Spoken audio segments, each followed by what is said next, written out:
जय हिंद स्टूडेंट्स। तो कैसे हैं आप लोग। मैं आपका इंग्लिश टीचर मोहित पाठक आपका फिर से एक नए टॉपिक वर्ब में आप लोगों को वेलकम करता हूं। तो पार्ट्स ऑफ स्पीच के हम लोग नाउन प्रोनाउन एडजेक्टिव का ख़त्म कर दिए थे। आज क्या होगा, वर्ब के बारे में। तो आप लोग कैसे होंगे, आप लोग का हलचल तो ठीक है ना। चलिए, मौसम के चेंजिंग के कारण भी आप लोगों को बोलते हैं थोड़ा सा स्वस्थ रहने के लिए। स्वस्थ रहेगा तो दिमाग फ्रेश रहेगा, दिमाग फ्रेश रहेगा तो जल्दी जल्दी सीखें। तो चलिए आज का टॉपिक शुरू करते हैं जो है हमारा वर्ब। चलिए, अब क्या होता है हमारा क्या वर्ब। इसमें क्या है, टॉपिक का नाम ही दिए हुए हैं, क्या वो दिया हुआ है वर्ब दिया हुआ। मतलब क्या, पहले टॉपिक है व्हाट इज वर्ब। क्या है, what is verb. What is verb. Verb क्या है, वर्ब मतलब क्रिया। क्रिया का सीधा मतलब क्या होता है, काम। क्रिया का सीधा मतलब क्या होता है, काम। क्रिया का सीधा मतलब होता है काम। मतलब क्या किया, कोई भी काम कैसे किया जाएगा, या कोई इंसान कोई काम हो रहा है या नहीं हो रहा है। तो जब भी वर्ब का सीधे डेफिनेशन में हम लोग ये समझते हैं क्या होता है, अब वर्ब सोच एक्शन और स्टेट विथ, या वर्ब विथ सोच एक्शन और स्टेट। मतलब क्या होगा, वर्ब हमको क्या सिखाएगा, क्या दिखाएगा, या तो कोई काम के होने या करने का बोध होगा। क्या होगा, काम के होने या करने का बोध होता है तो हम लोग क्या करते हैं, वर्ब को कहते हैं। समझ गए।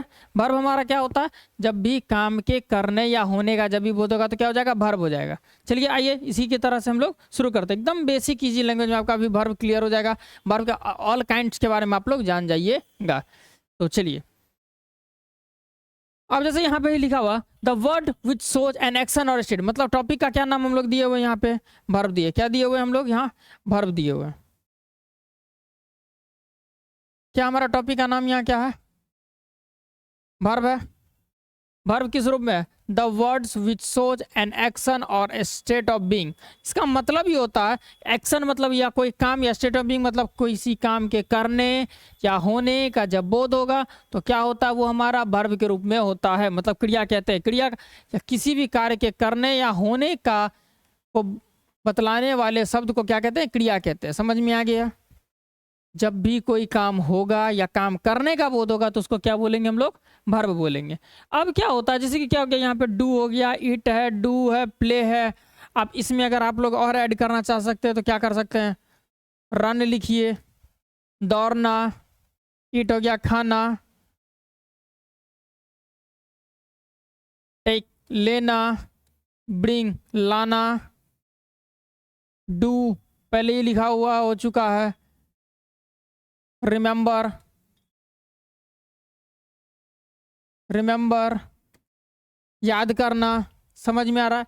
मतलब जो भी काम हम कर रहे हैं, जैसे या कह सकते हैं अभी हम लोग क्या कर रहे हैं, पढ़ने का काम कर रहे हैं तो रीड, आप लोग पढ़ रहे हैं तो रीड, हम पढ़ा रहे हैं तो क्या हो जाएगा, टीच। ये सब जो भी काम होता है, जितने भी ये काम होते जा रहे हैं, मतलब क्या काम हो, या तो काम करेंगे या काम होने का बोध होगा। ठीक है, कोई दिक्कत। अब आते हैं क्या होता है वर्ब के काइंड्स के रूप में। क्या होता है, वर्ब के काइंड्स के रूप में। तो वर्ब का काइंड कितने होते हैं, तो वर्ब कितने प्रकार के होते हैं, दो प्रकार के होते हैं। वर्ब नॉर्मली कितने प्रकार के होते हैं, दो प्रकार के।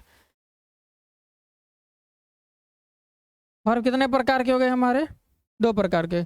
वर्ब जो है, वर्ब का वर्ब हो गया हमारे कितने प्रकार के, दो प्रकार के। एक होते हैं हमारा एक होता है हमारा मेन वर्ब, जिसका दूसरा नाम होता है प्रिंसिपल वर्ब भी कहते हैं। क्या कहते हैं, प्रिंसिपल वर्ब भी कहते हैं। वर्ब का एक दो काइंड होता है, एक होता है मेन वर्ब जिसको प्रिंसिपल वर्ब कहते हैं, जिसको हिंदी में बोलते हैं मुख्य या प्रधान क्रिया। दूसरा क्या होता है, एक्सिलरी वर्ब, या उसको हेल्पिंग वर्ब बोलते हैं। क्या बोलते हैं, जो क्या है एक्सिलरी वर्ब, उसको हेल्पिंग वर्ब बोलते हैं, जिसको बोलते हैं सहायक क्रिया। मतलब वर्ब कितने प्रकार के होते हैं, वर्ब हमारे होते हैं कितने प्रकार के, दो प्रकार के, मेन वर्ब और एक्सिलरी वर्ब। मेन वर्ब का दूसरा नाम प्रिंसिपल वर्ब, और एक्सिलरी वर्ब का दूसरा नाम क्या हो जाएगा, हेल्पिंग वर्ब। कोई दिक्कत। अब क्या होता है, इसमें क्या होता है, एक होता है ट्रांजेटिव और दूसरा होता है इनट्रांजेटिव, जिसको पढ़ते हैं सकर्मक क्रिया और अकर्मक क्रिया पढ़ते हैं। अब यहाँ पे देखते हैं क्या दिया हुआ है, हमारा प्रिंसिपल वर्ब भी कितने दो प्रकार के दे दिया होगा, ट्रांजेटिव वर्ब और इंट्रांजेटिव वर्ब। क्या होता है ट्रांजेटिव और इंट्रांजेटिव, मतलब इसमें क्या आता है, तो मेन वर्ब में मेनली वो आते हैं जो काम किया जा रहा है, मतलब कौन सा काम या क्या काम किया जा रहा है उस रूप में हम लोग व्यक्त करते हैं। मेन वर्ब में क्या होता है, जो कोई काम होने का बोध होता है, मतलब काम क्या हो रहा है उसमें होगा। ये इसमें काम के सहायक में हेल्प, नाम से हेल्पिंग वर्ब है, कब हो रहा था, कैसे हो रहा था, उस रूप में इसको व्यक्त करते हैं। समझ में आ गया। तो क्या होता है हमारा मेन वर्ब क्या बता दिया आपको, ट्रांजेटिव वर्ब और क्या होता है इंट्रांजेटिव वर्ब। क्या होता है ट्रांजेटिव वर्ब और इंट्रांजेटिव, मतलब सकर्मक क्रिया और अकर्मक क्रिया। कोई दिक्कत। अब उसके बाद हमारा ये हो जाता है, हमारा आ जाता है एक्सिलरी वर्ब। क्या होता है हमारा एक्सिलरी वर्ब। एक्सिलरी वर्ब हमारे दो प्रकार के होते हैं, एक होते हैं हमारे प्राइमरी एक्सिलरीज, दूसरा होते हैं हमारे मॉडल एक्सिलरी। क्या होते हैं हमारे, क्या होता है प्राइमरी एक्सिलरी और दूसरे का था मॉडल एक्सिलरी। इसी में क्या आ जाएगा प्राइमरी सहायक क्रिया का मतलब इसमें क्या होगा is am are was were auxiliary verb में। अब प्राइमरी में ही आ जाता हुआ is am are was were. अब मॉडल्स में हो जाएगा can could will would may might ETC. समझ में आ गया, वो आपको अभी बता देंगे। मतलब ये काम क्या होता है, काम के सहायक कर्ता या काम के कर्ता जो कोई काम करेगा, मतलब जो सब्जेक्ट है जो वर्क करेगा, मतलब वर्ब ट्रांजिटिव वर्ब या जो कोई काम होगा उसके हेल्प के रूप में या उस बताएगा, तो वो सब हमारा क्या हो जाता है सहायक क्रिया के रूप में आ जाता है। जैसे कि अब इसमें देखते हैं हम, जिसमें अभी हम आपको क्या बताए काम होने, जैसे यहाँ पे क्या बताया जा रहा है ट्रांजिटिव वर्ब। क्या होता है ट्रांजिटिव वर्ब, क्या दिया हुआ ट्रांजिटिव वर्ब। क्या a transitive verb is a verb that use a direct object which should who और what receive the action in the sentence. समझ में आ गया। या इसी तरीके से क्या आता है, अब इसका मतलब सीधे समझिए, a transitive verb is a verb that use to direct object. मतलब सिंपल बात है इसमें, मतलब सिंपल है क्या है ट्रांजिटिव वर्ब उसको बोलेंगे जब क्या होता है हमारा ट्रांजिटिव वर्ब हमारा क्या होता है, ट्रांजिटिव वर्ब हम उसको बोलते हैं जो हमारा ऑब्जेक्ट डायरेक्ट रिसीव करता है। क्या करता है ट्रांजिटिव वर्ब हम उसको बोलेंगे जो हमारा डायरेक्ट ऑब्जेक्ट रिसीव करता है। मतलब विदाउट ऑब्जेक्ट हमको ये पता नहीं चलेगा कि काम क्या हो रहा है। जैसे यहाँ पर क्या है I eat bread, I teach you, मतलब क्या यहाँ पे मैं तुम्हें पढ़ा रहा हूँ या मैं आपको पढ़ा रहा हूँ। समझ में आ गया जैसे। और अगर इसमें आना होगा तो क्या हो जाएगा, अगर हमको लिखेंगे तो क्या हो जाएगा हमारा, और कलर हम पेन का कलर चेंज कर देते हैं। जैसे एग्जाम्पल में लिख देखिए वी राइट अ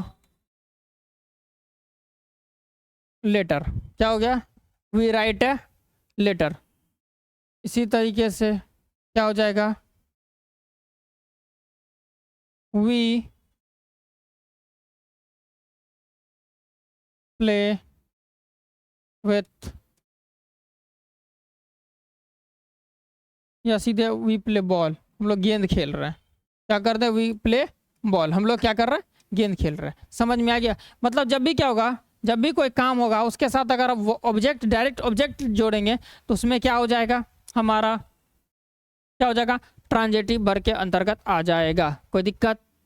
तो पिछला आप लोग स्क्रीनशॉट अगर नहीं लेंगे तो 1 सेकंड के लिए आपको निकाल देते हैं डेफिनेशन, आप स्क्रीनशॉट ले लीजिए। चलिए तो आप स्क्रीनशॉट ले लिए होंगे।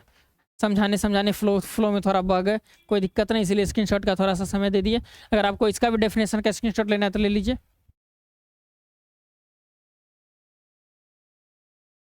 चलिए तो आप इसका भी स्क्रीनशॉट ले लिए होंगे। ट्रांजिटिव वर्ब में कोई नहीं है। ट्रांजिटिव वर्ब का सिंपल मतलब ये होगा कि जो डायरेक्ट ऑब्जेक्ट कंज्यूम करेगा। मतलब क्या होगा उसको ऑब्जेक्ट, उसके साथ ऑब्जेक्ट रहना कंपलसरी। अगर ऑब्जेक्ट नहीं होगा तो क्या होगा ट्रांजिटिव वर्ब नहीं होगा।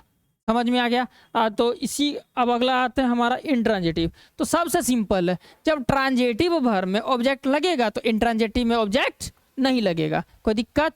जब क्या होगा ट्रांजिटिव वर्ब में क्या लगेगा ऑब्जेक्ट रहेगा तो इंट्रांजिटिव वर्ब में ऑब्जेक्ट नहीं लगेगा। जैसे यहाँ क्या हुआ सिंपल क्या दिया है आई इट, जैसे इंट्रांजिटिव में क्या लिखा it does not need a direct object, मतलब इसमें हमको जरूरत नहीं है। जैसे कि आई इट मतलब मैं खाता हूँ, तो खाने का चीज़ ही खाएगा।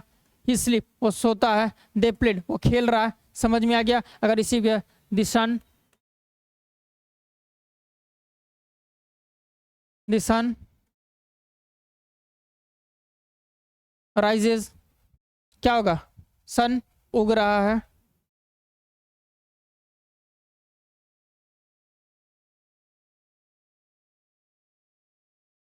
वी आंसर हम लोग क्या कर रहे हो उत्तर देते हैं।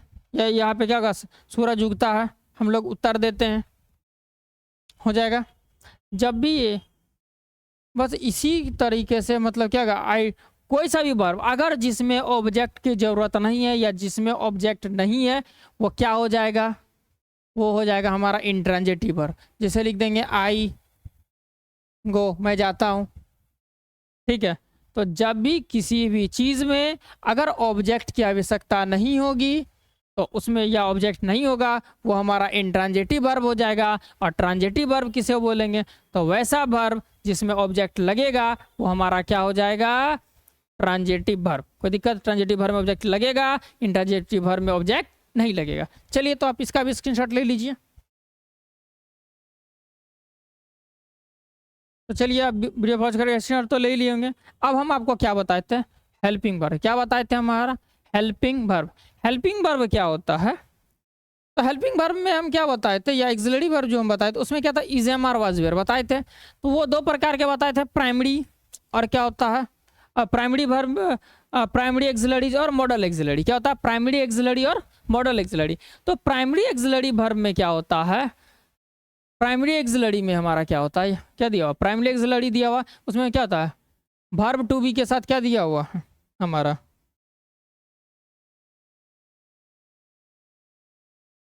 बी के रूप में, होने के रूप में क्या हुआ, be, was were, been, being, am is are, उसके बाद हैव, हैविंग, हैड, हैव और डू, डिड, डज। जब ये सब आता है तो ये सब किस रूप में होता है हमारा, प्राइमरी। मतलब इसमें क्या है, कोई सा काम हो रहा था, हो रहा है, होगा, या होना किसी भी चीज़ का, है मतलब होना, या बी मतलब होना किसी के पास है क्या चीज़, या बी मतलब होना। जब ये सब टाइप में आएगा तो वो सब क्यों सहायक करता है, तो उसका कहता है प्राइमरी एक्सिलरीज के रूप में आ जाता है। मतलब ये जो जितने भी हैं ये सब किस रूप में, ये सब क्या है, हमारे प्राइमरी एक्सिलरी हैं। समझ में आ गया। अब हमारे आता है मॉडल्स। हमारा क्या होगा, मॉडल्स। मॉडल्स में क्या आता है, can, could, will, would, may, might, उसके बाद यही होगा। उसके बाद क्या हो जाएगा अपना, ought to, would, dare, etc। अब जैसे यहीं पे देख लेते हैं क्या होता था, may, might, can, could, should, will, shall, must, ought to, use to, would और डेयर। ये सब जितने भी होते हैं ये सब किस रूप में प्रयोग किए जाते हैं, मॉडल्स के रूप में प्रयोग किए जाते हैं। मतलब ये सब भी हैं क्या, एक्सिलरी वर्ब भी है, क्या है, एक्सिलरी वर्ब भी है। लेकिन इस ये सब जितने भी दिए हुए हैं इसको हम लोग क्या करते हैं, प्राइमरी। जैसे क्या क्या,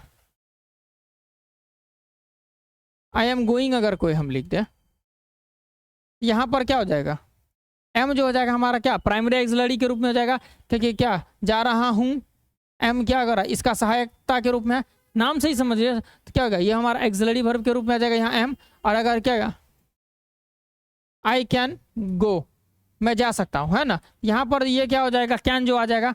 अगर कैन का शब्द जो इस्तेमाल हो गया तो वो हमारा क्या हो जाएगा, मॉडल एक्सिलरी में। यहाँ है ना कैन, समझ में आ गया। वी मस्ट लग जाए, आई शैल बी, विल बी, कुछ भी जब भी आता है तो वो किस रूप में आ जाएगा, मॉडल एक्सिलरी। तो इसका सिर्फ इतना ही एग्जाम्पल है। लेना है तो आप वीडियो पॉज कर स्क्रीनशॉट ले सकते हैं। चलिए तो आज तो डेफिनेशन में इतना ही होता है, ठीक है। ये क्या है, डेफिनेशन इसका इतना ही होता है, मतलब काइंड्स इसका इतना ही है, खत्म है। मतलब सिंपल है। क्या है, वर्ब क्या हो गया, वर्ब के दो काइंड, एक होता है जो प्रिंसिपल वर्ब जो काम होता है, एक है सहायक हेल्पिंग क्रिया जिसको क्या हेल्पिंग वर्ब बोलते हैं, एक्सिलरी वर्ब, ठीक है। तो मेन वर्ब को क्या प्रिंसिपल वर्ब भी बोलते हैं और उसके बाद एक्सिलरी वर्ब को हेल्पिंग वर्ब बोलते हैं। अब क्या होता है, मेन वर्ब कितने प्रकार के होते हैं, तो मेन वर्ब हमारे दो प्रकार के हो गए, ट्रांजिटिव वर्ब, इंट्रांजिटिव वर्ब। और एक्सिलरी वर्ब हमारे दो प्रकार के हो गए, वो कौन हो गए, प्राइमरी एक्सिलरीज और मॉडल्स। दोनों के काइंड बता दिए। ट्रांजिटिव वर्ब में क्या होता है, ऑब्जेक्ट आएगा, इंट्रांजिटिव में ऑब्जेक्ट नहीं आएगा। और प्राइमरी एक्सिलरीज का example is, am, are, was, were, have, has been, do, did हो गया। और उसके बाद क्या आता है हमारा, ये मॉडल्स आता है। मॉडल्स के साथ क्या होता है, मे आ गया, माइट आ गया, कैन हो गया, कुड हो गया, will, shall, must, ought to, ये सब उसके अंतर्गत आ जाता है। कोई दिक्कत है स्टूडेंट, तो आपको समझ में आ ही गया होगा। वर्ब के डेफिनेशन में इससे ज़्यादा और कुछ नहीं दिया हुआ है, समझ गए। वर्ब में इससे ज़्यादा का डेफिनेशन नहीं है। अब आगे अगर आपको कुछ भी करना है तो सबसे सिंपल है, और वो आपको करना पड़ेगा किस चीज़ के बारे में, तो वो होगा आपको वर्ब फॉर्म याद करना पड़ेगा। क्या करना पड़ेगा, वर्ब फॉर्म याद करना होगा। क्यों? क्योंकि आप जब भी आगे टेंस बनाएंगे या कोई भी चीज बनाएंगे तो वर्ब का डेफिनेशन में तो आपका इस्तेमाल करेंगे, ये कौन सा वर्ब है, मॉडल है, प्राइमरी एक्सिलरी है। लेकिन अब जो हम लोग इस्तेमाल करेंगे वो क्या होता है, हमारा वर्ब फॉर्म इस्तेमाल होता है। ठीक है, तो आपको उसके बारे में भी पढ़ना पड़ेगा। समझ में आ गया? तो चलिए आज का वर्ब वीडियो हम यहीं पे समाप्त करते हैं वर्ब। तो इसी तरीके से अपने स्वास्थ्य का ध्यान रखते रहिए, एक्सपर्ट गुरु चैनल से बने रहिए, ताकि आपके लिए हर मैथ, इंग्लिश, हिंदी, साइंस हर एक चीज़ का कंटेंट आपको टाइम टू टाइम मिलता रहेगा। और अगर वीडियो कैसा लगा कमेंट कीजिएगा, वीडियो अच्छा लगा तो लाइक कीजिएगा और अपने जरूरत दोस्तों के पास शेयर कीजिएगा। तो ठीक है, टेक केयर स्टूडेंट्स, जय हिंद।